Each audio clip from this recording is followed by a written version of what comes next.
Take me back to Saturday. Sure. Well, we were all looking forward to a great football contest. Our Lewis J. Bennett Tigers were in the New York State semifinal game at Cicero North High School in Syracuse, and we were looking forward to a tough competitive game with the Christian Brothers Academy from Syracuse. And it was at Cicero, correct? Correct. During that game, something went awry. Yeah, we noticed right away we had some challenges coming in with our coaches' badges. From there, it then led to the chain crew. The chain crew was from Syracuse and the officials were from Rochester.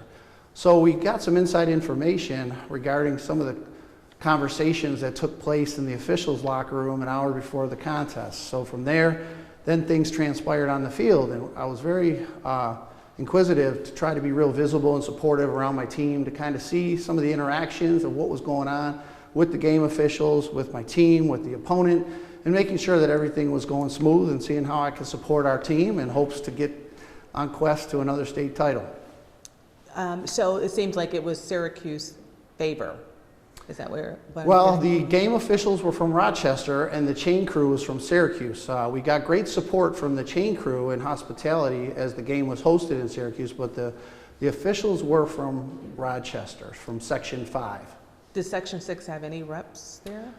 That's a great question. To date, we have not been able to identify any representative from Section 6 that was there to support us on behalf of our section.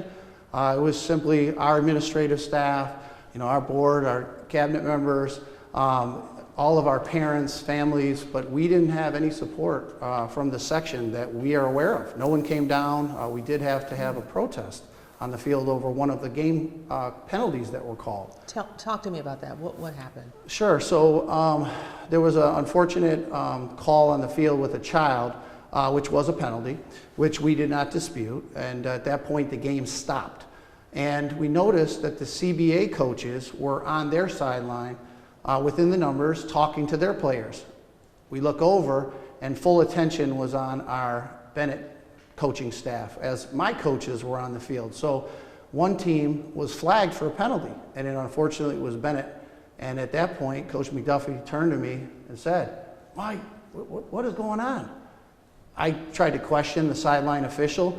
At that point, we didn't get any support or answers, and the chain crew said, "You got to go talk to the white hat."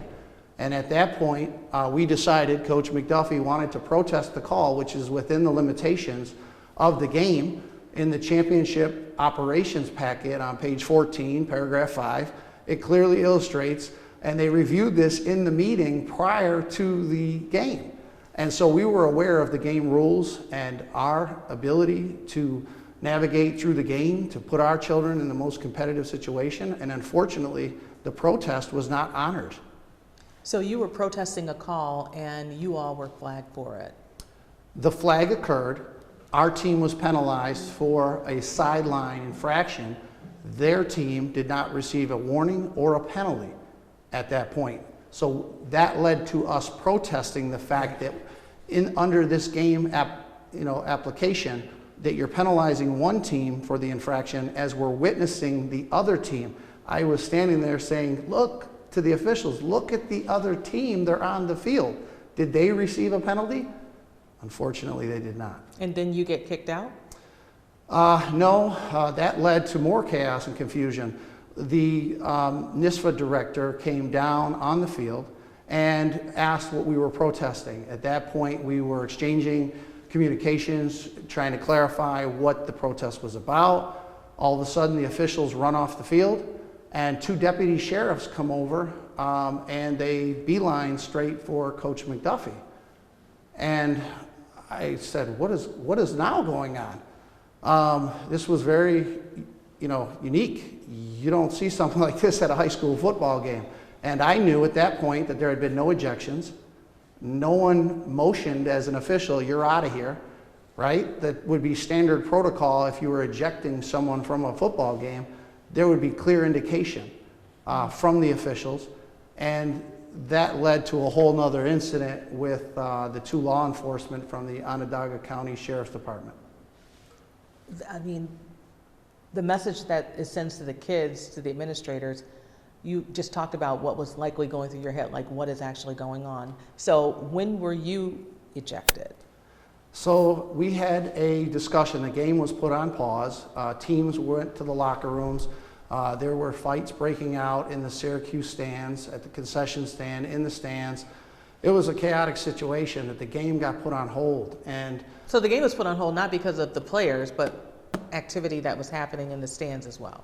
no, the game was put on hold because the officials decided at the 1:57 mark to just head into the locker room. They left the field and didn't communicate with our sideline at all. Again, we didn't have any representation, so I didn't know who to turn to.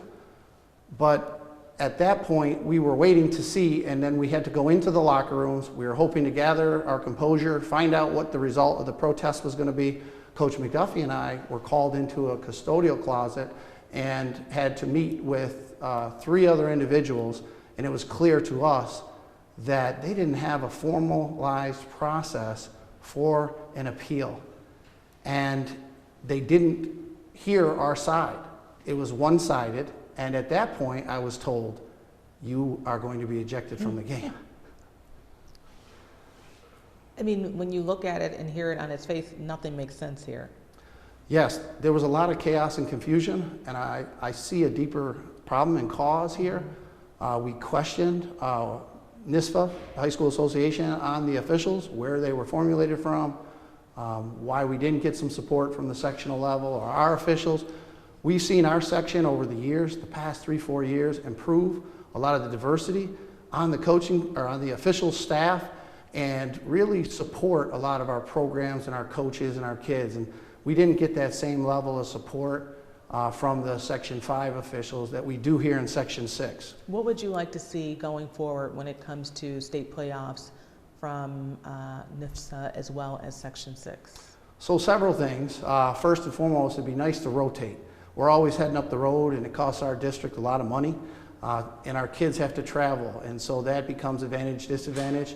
So I'd love to see a rotation of the sites. We here are hoping that our board and our superintendent cabinet is going to approve Phase 3 construction so we could host playoffs here in Buffalo. We have a great city, and why couldn't the teams rotate Syracuse, Rochester, Buffalo? Syracuse, Rochester, Buffalo every 3 years. That would be one recommendation. Also, to try to work with the officials on getting some DEI training and support with staffing, so that when you put a group of men on the field to officiate, that they replicate our schools, our community, our kids.